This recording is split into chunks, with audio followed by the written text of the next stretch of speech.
He's joining us now from Capitol Hill. Congressman, my first question to you, your opinion about this stress test, was it all worth the hype and the aggravation, and what does it really mean?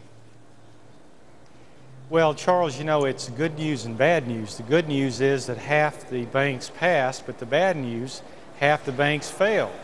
It means that we are looking at least another $75 to $80 billion that may need to be recapitalized. And you know, this is a slippery slope. I was against the bailouts to begin with. I voted against it the second time it came around.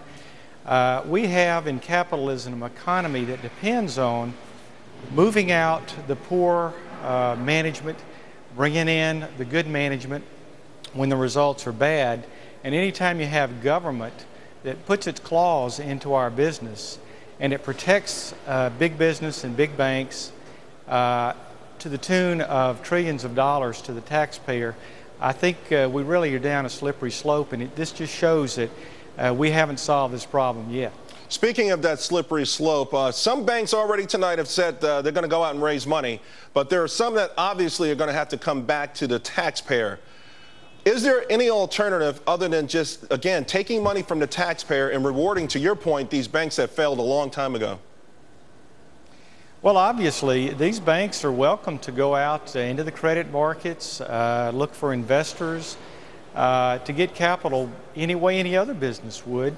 But now they're sort of addicted to the government, and the government has pushed its way far deep now into the control of the banks. And so now we have not only a dependency on government just to survive and propping up bad management that's been unsuccessful, but now we have a situation where government is controlling, and in other words, insidiously taking over our banking system, and I see that as very worrisome. As you point out, we don't see that credit has loosened up that much. There has been abuse in terms of credit card billing.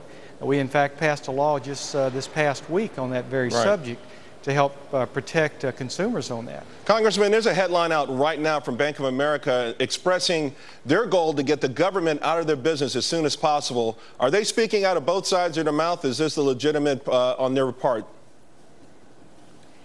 Well, again, I think you have to look upon it as though it were a crack addict. You know, someone who's addicted to drugs would love to get off the drugs, but they can't get off the drugs. And right now, Bank of America is on drugs, so to speak, and they're stuck in between. They really should have never taken them to begin with. They should have struck a deal, broken up, or even filed for Chapter 11 bankruptcy.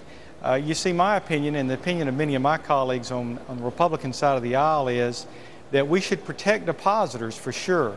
But as far as management and the big, of course, the big bonuses they make and also the investors, there's not a reason to protect them if they've done a poor job. Congressman, thank you very much. Appreciate your time this afternoon. Thank you, Charles. Lynn Blum is also stressed out. He says nothing in these tests were unreasonable.